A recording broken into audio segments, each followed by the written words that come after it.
क्या आपने कभी उस पल को महसूस करने की कोशिश की जब सूरज डूबता है और चारों ओर अंधेरा छा जाता है? क्या वह सूरज सचमुच चला जाता है? नहीं ना, वह बस हमारी नजरों से ओझल हो जाता है, पर उसकी गर्मी, उसकी रोशनी, उसका अस्तित्व हमेशा कायम रहता है। ठीक वैसे ही हमारे सतगुरु कभी हमें छोड़कर नहीं जाते। वे हमारे भीतर बसते हैं, हमारी हर सांस में, हर धड़कन में, हर विचार में। आज हम एक ऐसी कहानी, एक ऐसी स्मृति, एक ऐसे संदेश को आपके सामने ला रहे हैं जो न सिर्फ राधा स्वामी संगत के लिए बल्कि हर उस आत्मा के लिए है जो अपने मालिक की राह पर चलना चाहती है। यह संदेश आपके दिल को छुएगा, आपकी आत्मा को जगाएगा और शायद आपकी आंखों में आंसू भी ले आएगा। तो इस पावन यात्रा में हमारे साथ चलिए और इसे अंत तक सुनिए। राधा स्वामी जी। 1 जून 1990, यह तारीख सिर्फ एक दिन नहीं था साधकों। यह एक ऐसा क्षण था जिसने राधा स्वामी सत्संग व्यास की संगत के दिलों को हिला दिया। वह दिन जब हुजूर महाराज चरण सिंह जी ने अपने नश्वर शरीर का त्याग किया और परम धाम की ओर प्रस्थान किया। क्या आप उस पल को कल्पना कर सकते हैं? पूरा आश्रम सन्नाटे में डूबा था। हवा में एक अजीब सी खामोशी थी।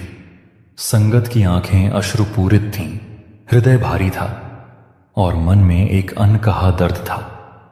वे चरण जिनके दर्शन के लिए लोग दूर दूर से आते थे, वे अब भौतिक रूप से दिखाई नहीं दे रहे थे। वह मधुर वाणी जिसमें सत्य और प्रेम की गूंज थी, वह अब सुनाई नहीं दे रही थी। ऐसा लगा जैसे सूर्य डूब गया हो, जैसे चारों ओर अंधेरा छा गया हो। संगत के हर साधक के मन में एक ही सवाल गूंज रहा था, यह क्या हो गया? हमारे मार्गदर्शक, हमारे सतगुरु, हमारे मालिक अब कहां हैं?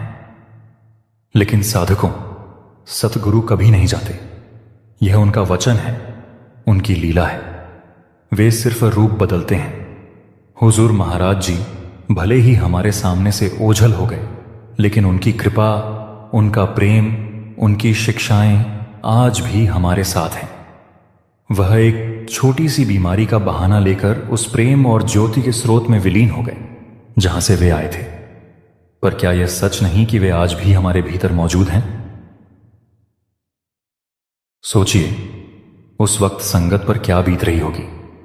वे आंखें जो हर सत्संग में हुजूर महाराज जी के दर्शन की आदी थीं, अब उन्हें देख नहीं पा रही थीं।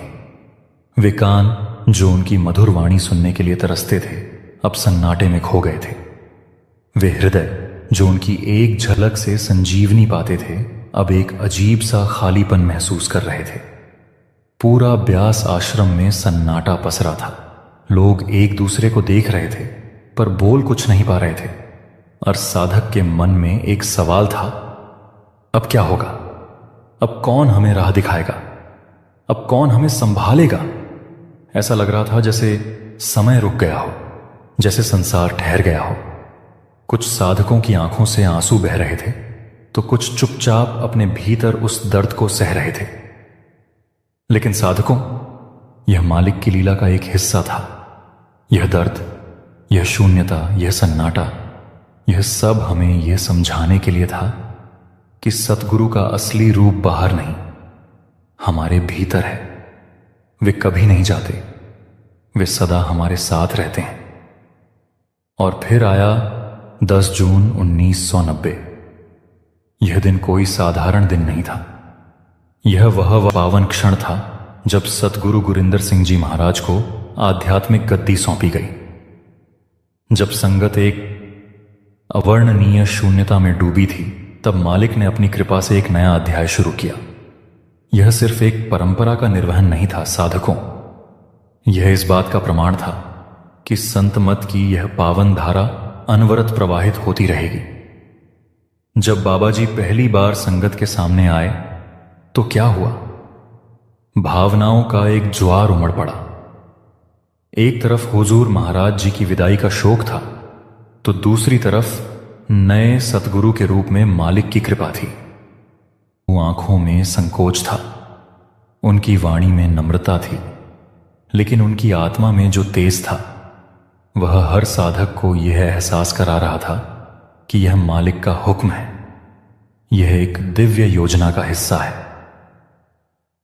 संगत की आंखों में आंसू थे, लेकिन दिल में एक नई आशा जाग रही थी।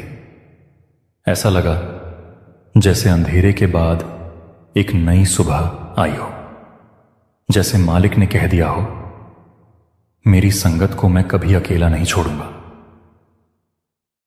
जब बाबा जी ने संगत को पहली बार संबोधित किया तो उनकी वाणी में जो नम्रता थी उसने हर साधक का दिल जीत लिया। उन्होंने कहा, मैं अपने आप को इस सेवा के योग्य नहीं समझता। मैं तो संगत के चरणों की धूल हूं, लेकिन मालिक का हुक्म सर्वोपरि है और उनकी दया से ही यह सेवा मुझसे करवाई जाएगी। साधकों, यह सुनकर आपका मन कैसा हुआ? जो साकार ज्योति के रूप में हमारे बीच आए हैं वे खुद को धूल कह रहे हैं। यह उनकी विनम्रता नहीं बल्कि उनका रहस्य है, क्योंकि सच्चा सतगुरु कभी अपने स्वरूप का बखान नहीं करता, वे बस प्रेम का संदेश देते हैं। फिर बाबा जी ने संगत को वह अमृत वचन दिए जो आज भी हमारे जीवन का आधार है। उन्होंने कहा, महाराज जी की ऊंची और सच्ची शिक्षा को माने। नाम जपने के बिना जीव का उद्धार नहीं हो सकता। सुरत को शब्द के साथ जोड़ना ही मालिक की प्राप्ति का मार्ग है। यह सिर्फ शब्द नहीं थे साधकों, यह वह सत्य था जो संतों ने युगों युगों से हमें बताया है। यह वह मार्ग है जो हमें संसार की मोहमाया से पार ले जाता है। बाबा जी ने संगत से बड़ी विनम्रता से कहा, मैं इस आशा और विश्वास के साथ सेवा शुरू कर रहा हूं कि संगत मुझे अपना दास समझकर पूरा सहयोग देगी। जो प्यार का भंडार आपके पास महाराज जी के लिए है, उसमें से थोड़ा सा प्यार मेरी झोली में भी डालने की कृपा करें। सोचिए साधकों, जो प्रेम का असीम सागर हैं वे हमसे प्रेम मांग रहे हैं। यह उनकी विनम्रता है, यह उनकी करुणा है। गुरु का प्रेम पूर्ण और असीम होता है, लेकिन फिर भी वे हमें प्रेम देने का अवसर देते हैं। यह उनकी कृपा का दूसरा रूप है। संगत का हर साधक गुरु का एक अंश है। जब हम एक दूसरे से प्रेम करते हैं, जब हम गुरु की राह पर चलते हैं, तो हम उनकी कृपा को और गहराई से अनुभव करते हैं। बाबा जी ने हमें यह सिखाया कि गुरु और संगत एक दूसरे के पूरक हैं। बिना संगत के गुरु का संदेश अधूरा है और बिना गुरु के संगत की यात्रा अधूरी है। साधकों, आज हम इस ऐतिहासिक क्षण को याद कर रहे हैं, लेकिन यह सिर्फ एक स्मृति नहीं है, यह हमारे लिए एक सबक है, एक प्रेरणा है। पूछिए अपने आप से कुछ सवाल। क्या हम सिर्फ बाहरी जीवन में उलझे रहेंगे? क्या हम संसारिक कामों में इतने व्यस्त रहेंगे कि अपनी आत्मा को भूल जाएंगे? क्या हम सत्संग में बैठने को ही अपनी साधना मान लेंगे? या फिर हम सच्चे मन से भजन सिमरन को अपनाएंगे? नाम ही वह सेतु है जो हमें इस संसार से निकालकर मालिक के चरणों तक पहुंचाता है। हुजूर महाराज जी ने कहा था, यह दुनिया एक मेला है जो कुछ दिनों का है, असली घर कहीं और है। तो क्या हम इस मेले में इतना खो जाएंगे कि अपना असली घर भूल जाएंगे? साधकों, गुरु हमें उस परम सत्य से जोड़ते हैं जो सृष्टि का मूल है, लेकिन यह यात्रा आसान नहीं है।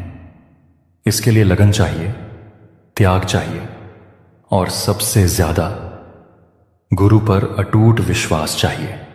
इस पावन अवसर पर हम सब मिलकर एक संकल्प लें। हम हर दिन सिमरन करेंगे, हम हर दिन भजन करेंगे, हम अपने जीवन को गुरु की शिक्षाओं के अनुरूप ढालेंगे। हम माया की आसक्ति को छोड़कर मालिक की भक्ति में रमेंगे। आइए एक प्रार्थना करें। हे मालिक, हमें शक्ति दो कि हम आपके मार्ग पर अडिग रहें।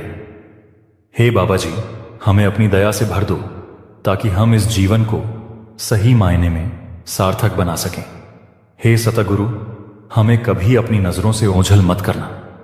हमारी हर सांस आपके नाम से शुरू हो और हर कदम आपकी राह पर चले। जो कोई इस संदेश को अपने हृदय में उतार लेगा, उसका जीवन धन्य हो जाएगा। यह संदेश सिर्फ सुनने के लिए नहीं है साधकों, इसे जीने के लिए है। साधकों, यह संदेश सिर्फ आपके लिए नहीं है, यह हर उस आत्मा के लिए है जो मालिक की राह पर चलना चाहती है। इसे अपने परिवार, अपने दोस्तों, अपनी संगत तक पहुंचाइए।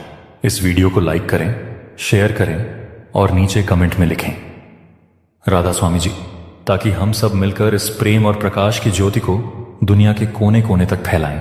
अगर आपने यह संदेश पूरा सुना तो अभी अपने दिल में एक बार सिमरन करें। मालिक आपकी हर पुकार सुनते हैं, वे आपके साथ हैं हर पल, हर क्षण।